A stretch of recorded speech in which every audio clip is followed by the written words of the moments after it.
Tanpa peran dan support keluarga, penderita GERD dan anxiety akan makin sulit sembuhnya. Butuh proses yang lebih lama untuk sembuh atau bahkan mungkin nggak sembuh-sembuh.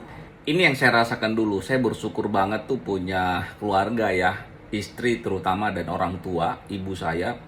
Itu supportnya luar biasa banget gitu ya. Mungkin bukan support dari sisi finansial, tapi support moral, dukungan, bantuan gitu ya, pendampingan. Bahkan ingat saya tuh ibu saya tuh sampai nemenin saya kemana-mana gitu ya. Baik ke rumah sakit, keluar kota, cari orang pinter. Kita keliling Sulawesi itu untuk proses penyembuhan.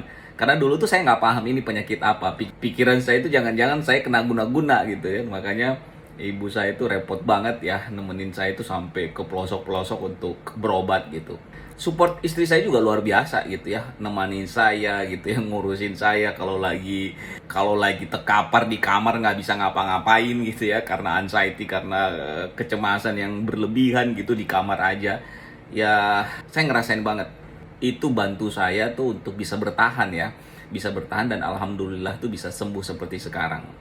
Kayak karena tadi itu penyakit GERD anxiety ini bukan cuman soal masalah fisik ya, tapi masalah mental dan pikiran. Jadi kita perlu dukungan, perlu keyakinan gitu bahwa ini penyakit memang bukan penyakit berbahaya gitu ya. Walaupun kadang kita mikir tuh wah, orang-orang di sekeliling kita itu kok dengan gampangnya bilang kita nggak sakit, padahal kan kita ngerasain semuanya tuh sensasi-sensasinya. Untuk saya punya istri yang sabar, saya punya orang tua itu yang betul-betul support dan mau dampingi saya sampai sembuh. Dan alhamdulillah akhirnya saya bisa keluar dari perangkap ini. Saya ketemu sama herbal Cina, TCM, Traditional Chinese Medicine ya.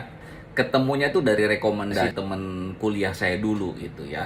Saya minum ini 2 minggu, semua masalah-masalah dan sensasi-sensasi yang ditimbulkan dari lambung itu bisa selesai dalam waktu 2 minggu. Kemudian saya atur pola hidup yang sehat, olahraga, makan yang teratur, kemudian tidurnya saya cukupin setiap hari gitu kan. Pelajari penyakit ini, kemudian saya bisa kontrol kecemasan, walaupun cemas itu masih ada-ada aja gitu ya, tapi ya saya sudah bisa hidup normal saat ini.